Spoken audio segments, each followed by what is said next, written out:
again, some metrics. DaQuan Jones is absolutely killing it overall against the pass, against the run. 7th in terms of pass rush productivity amongst 238 qualifying edges and interior players, and then being tied for 17th out of 199 edges and interior players when it comes to stop percentage. Just pass, run. He's really proven to be a complete player.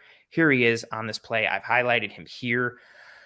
Let's play as we go forward here. Just the quickness that you get from him. This is on the 3rd down. Tua ends up scrambling for the 1st down, which I know overall is a negative in the grand scheme of things, but just the quickness that you get from him. I'm going to show it from multiple angles. Here he is again.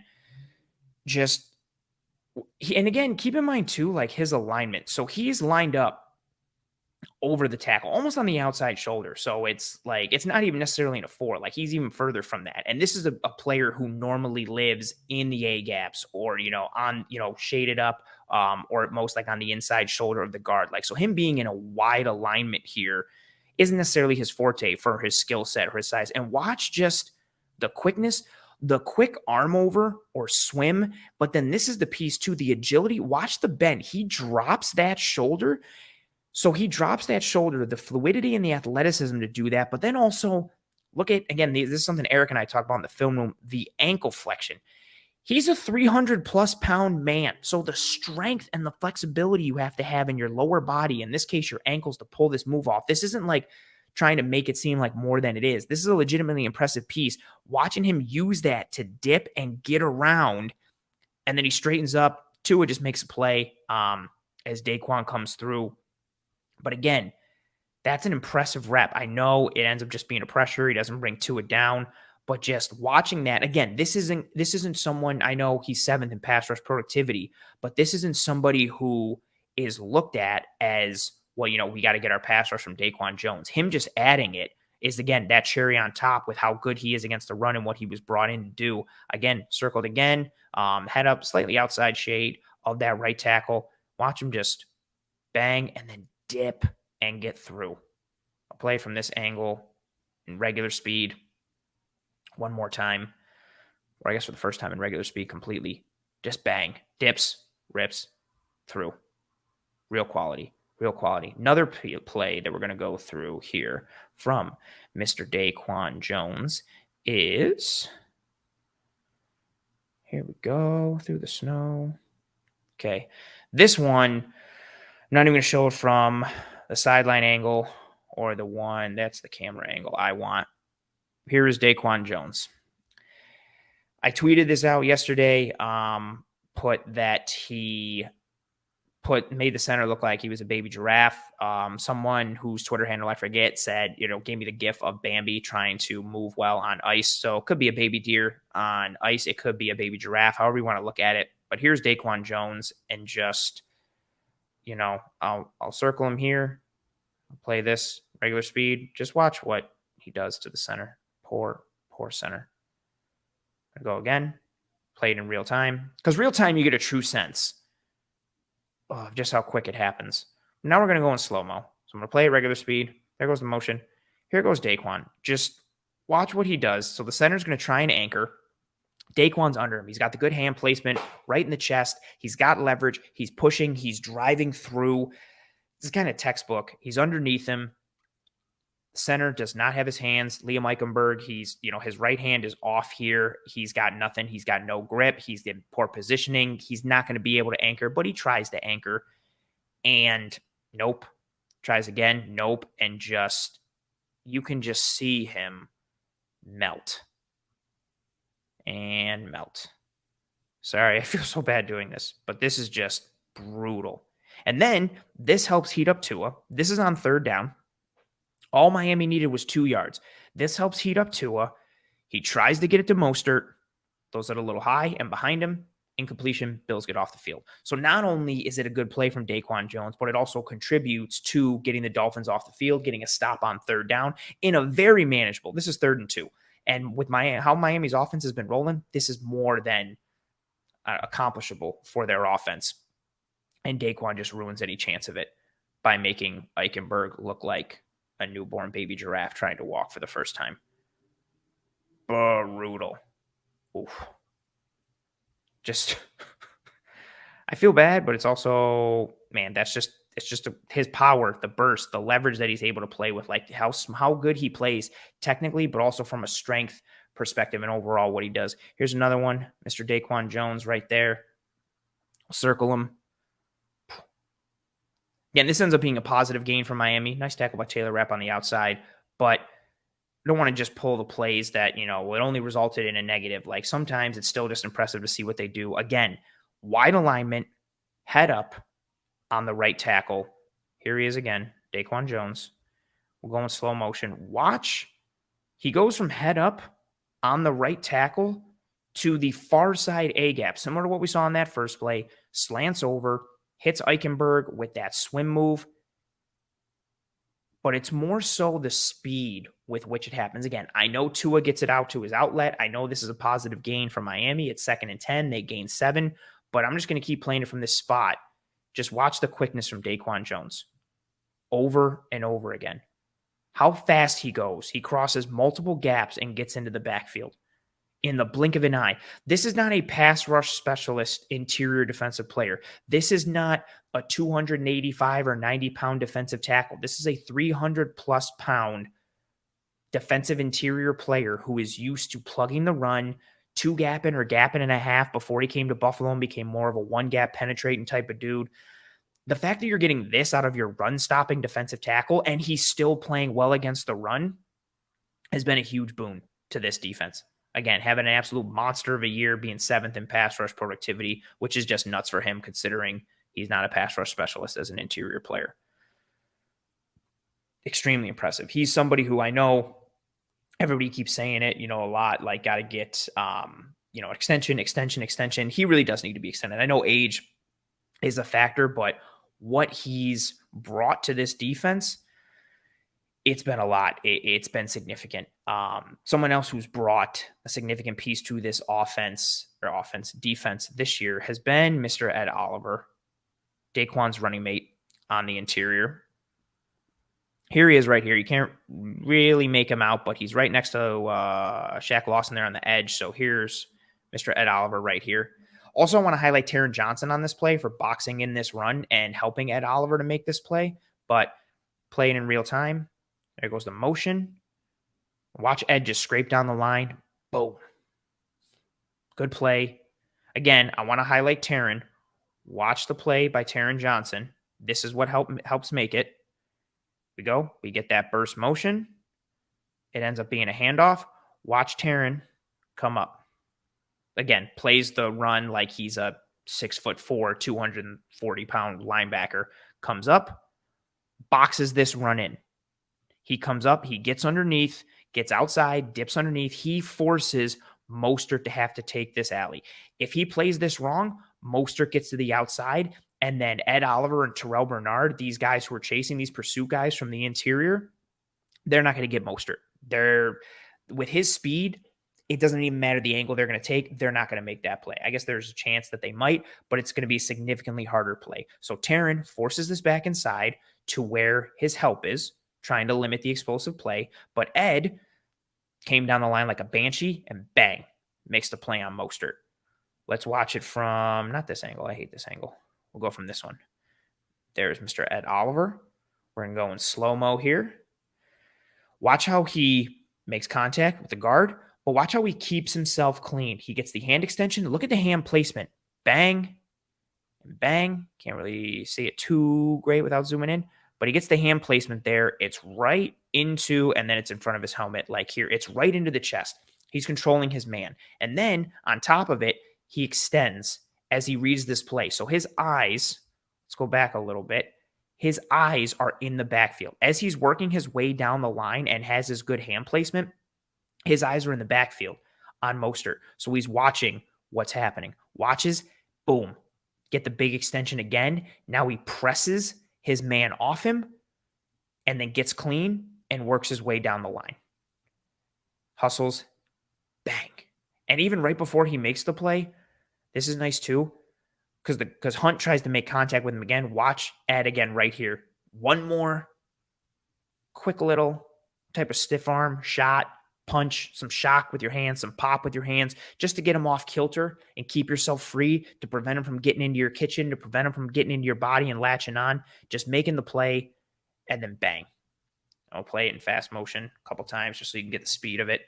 The violence in the hands, the shock, the pop in the hands, the hustle, the effort down the line. Really good play from Ed, who's been strong in every single game this year.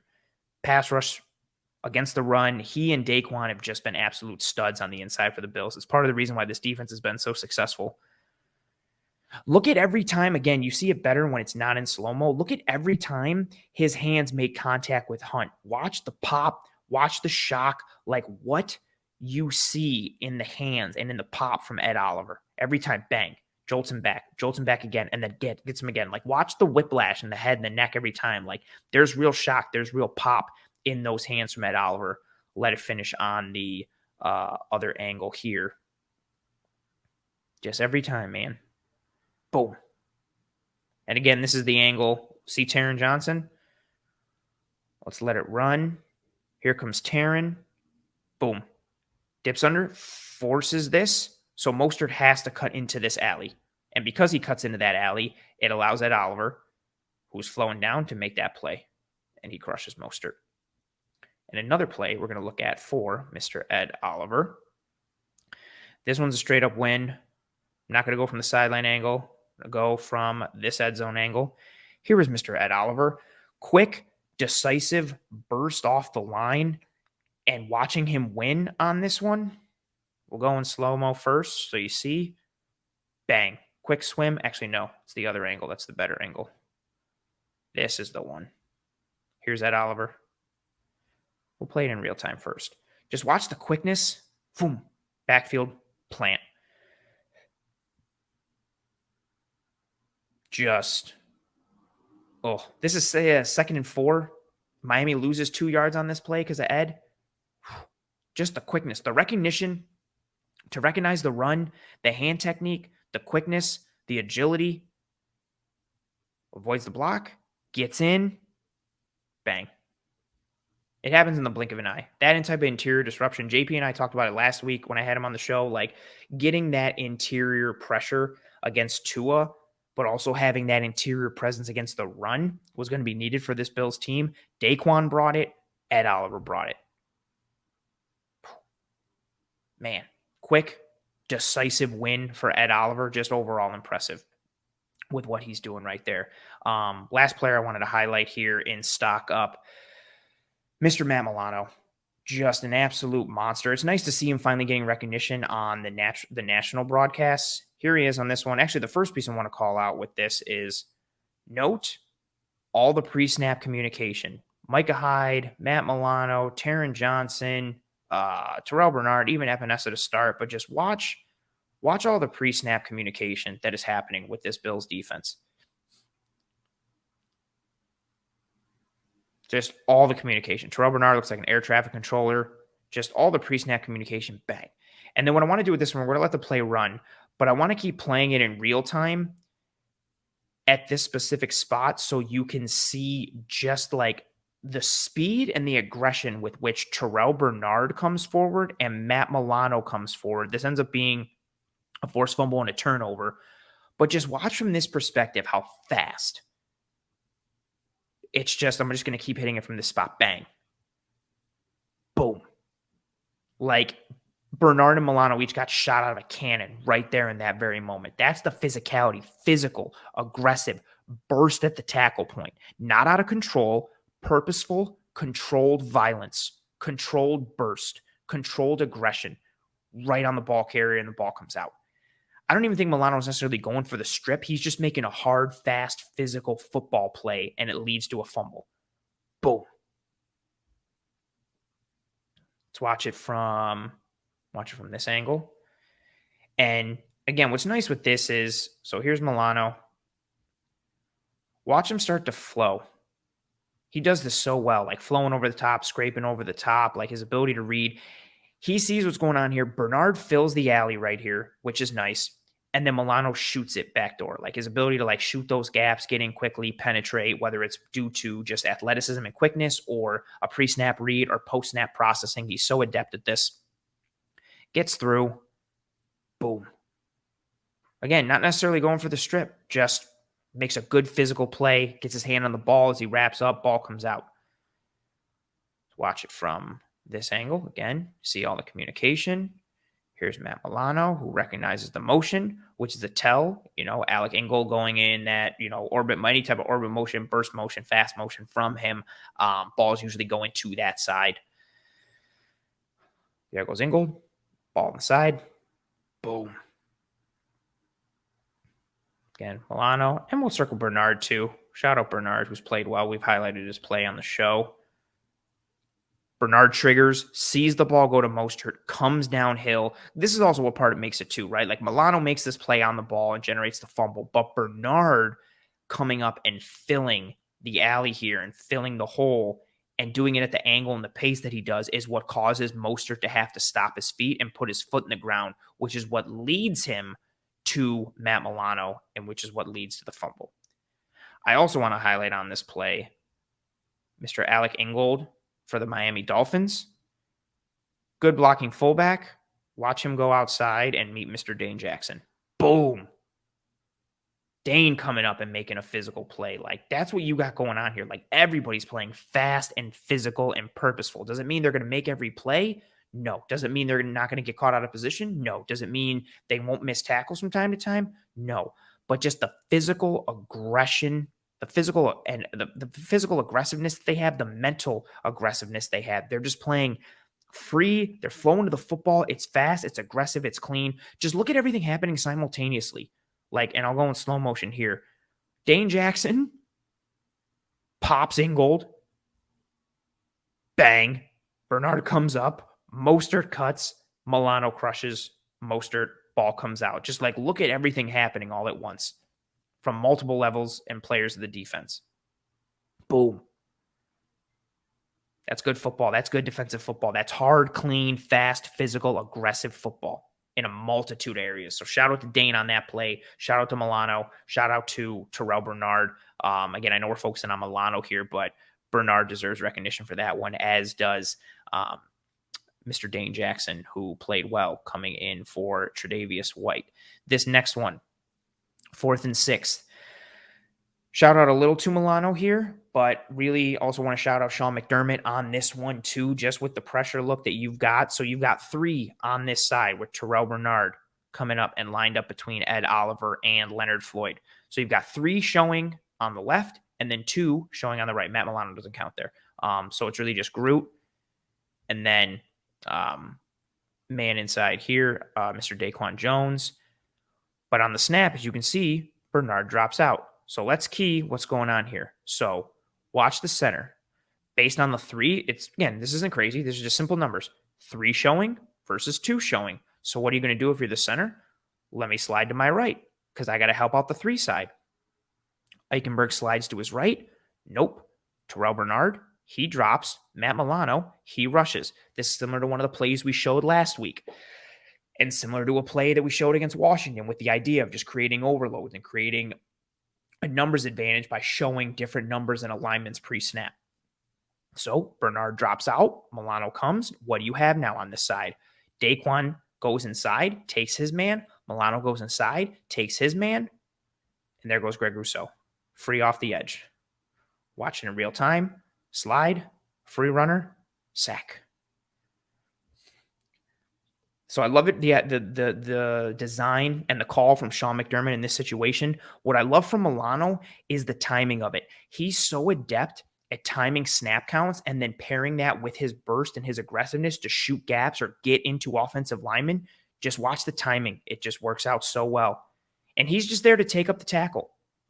Or if the tackle doesn't slide down onto Milano, cool. He wants to stay out here on Groot. Cool. Milano just shoots this gap and then bears down on Tua, and you see if he can make a play there.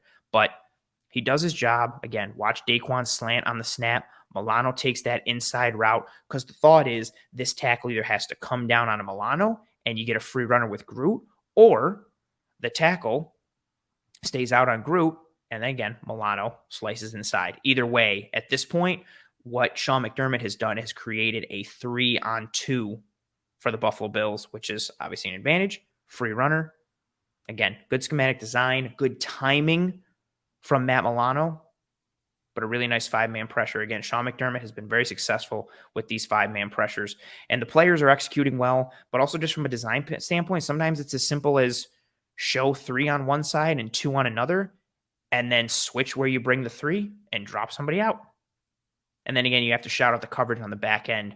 We'll show it there. Because Tua loves to get this ball out quick. He wants to get the ball out quick, but it's not there. Hyde doesn't just come screaming up on the running back. Him sitting and kind of slow playing it allows, if Tua wanted to hit Waddle here, he doesn't feel comfortable. The back isn't out of his piece yet, and then Groot's bearing down on him. Groot's influencing the throwing angle with how the length that he has, his size, and his frame. Tua's just done from the beginning. So again, overall good design from Sean McDermott, and then good individual execution from Milano and the rest of the crew. Last play here that I want to show from Mr. Matt Milano.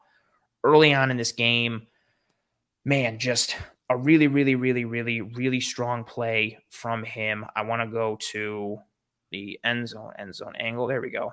Also, I just love this alignment. Like, again, here's Taron Johnson, tiny nickel corner, just playing in the box. Playing in the box like he's 6'3", 250, 240 pounds, whatever. But we're not highlighting Taron on this one, although we should highlight Taron every play because he's one of the key components to this Bills defense. Here's Matt Milano. I'll let this run in real time. Oh, just look at the pace at which he scoops the leg. Somebody threw the Cobra Kai reference on Twitter when I posted this, so that was good too. Oh, also, again, another tell for the Miami offense. Watch Mr. Alec Ingold. Usually where he goes, the ball goes, but especially when he motions or he shifts. What's happening? Oh, and there you go. Again, team defense. Love the individual play by Matt Milano, but also let's highlight our boy, Taron Johnson. What does Taron Johnson do on this play? Let's watch. As the run flows outside, what does he do? Similar to what he did on that Ed Oliver play that I put earlier. Plays it outside. Now, it's not the most aggressive play here. It's not some amazing stalwart play. He doesn't submarine Ingold and blow this up. He just plays responsible. Forces A-Chain into this alley. And it could end up being a gain of 6 or 7 or more. But the point is, you force this play back to your help, and you hope somebody scraping or flowing from the inside can make a play, or you funnel this to Taylor Rapp coming from depth. Taron Johnson does his job, forces this run back inside. Sometimes run defense isn't just about, well, how come you didn't make the tackle? It's doing your job to allow others to make the tackle. Taron Johnson does his job here, and then just watch Milano. Again, the force in which he scrapes over. A-Train tries to juke him. He goes low, and just the force. It's the force. Again, similar to when he forced that fumble earlier. Like, it's the force on this play from Matt Milano. Just everything he does is 100 miles an hour, 100% of the time. It's fast, it's physical, it's clean. It's just good football. Like, the way he shoots gaps, the way he plays. We'll go from the sideline angle because you get an appreciation for it too. Again, they shift. It brings Taron into the box. Here's Matt Milano. Again, I'll show you the play from the beginning. They shift. It brings Taron in. And here's Milano. Again, right meow. There's Matt Milano. Actually, I'll just leave him circled so we can play this play again. We're just playing in real time. Just watch him. Flow over the top. Bernard cuts inside. Smythe takes him. This angle you lose, like the actual scoop or like the pick of the leg or pick of the ankle, but it gives you the perspective of just like the ground he covers and what he does. Also, too, like watch. You see that move as Smythe comes through? Watch him right here. He bows out a little bit to make sure he doesn't get caught in anything so he can get over the top, and then he like almost not 90-degree turns it, but gets himself right in the hole, lowers, scoops that leg. I'm going to go from this end zone angle because it's my favorite piece. Just a really great play from Matt Milano. Fast, physical, clean, aggressive football. Everything Sean McDermott is about. And it's just highlighted in these players individually with what you saw from DaQuan Jones, what you saw from Ed Oliver, what you're seeing from Matt Milano. In addition, again, Dane Jackson, Taron Johnson, Terrell Bernard, Micah Hyde, Jordan Poyer, Greg Rousseau. Like, I kind of just want to name everybody. But it's just fast, aggressive football. And I say aggressive, and I don't want aggressive to be confused with like out of control. Like it is controlled aggression. It's just fast flowing football. They are processing accurately and efficiently. And I think that's part of it too, right? Playing fast isn't, and I've said say it on the show all the time, like playing fast isn't just, well, you're fast. It's, well, I run a 4.340, so I'm fast. Or I have, a great short shuttle or a great three cone. I'm super athletic, or I'm bendy, or I'm this. Playing fast is also tied to how you process. Playing fast is tied to your ability to recognize or identify something pre-snap, right? You don't have to be the fastest guy if you know where the ball is going, you know the angles to take, or if you're so great at processing post-snap, boom, you can diagnose and key in right away, and then you can go make a play. The ability of this Bills defense to play fast physically and mentally, again, I think you have to tie that back to Sean McDermott. What he's done or what he's doing from a preparation standpoint, and the schematic piece to tie it all together with what he's doing with this group overall. He's just got dudes hitting on all cylinders, and Milano's an example of it, although he had a very good year last year, obviously being an all-pro under Leslie Frazier, but the defense looks different. It feels different. Awesome reference, RJ, saying some may call it ruthless aggression. I thought of putting that in there, but I didn't know if enough people would get the reference, so I'm very glad that you did. Well done, RJ. Well, I forgive you for all the Dorsey slander because of this reference. I appreciate you, RJ, very much. Well done. Yeah, it's clean too. Again, like it's just fast, clean, good, aggressive football. It's physical, but it's not dirty. There's nothing wrong about it. It's just good, clean, fast, physical football. I'm going to continue to say that and echo those words over and over again. And I think it stems from Sean McDermott, what he's doing schematically, how he's got them prepared week in and week out, their ability to execute post snap. Just what they're doing is tremendous. And it's, reflected in several of the plays we showed here and in several of the players throughout the year.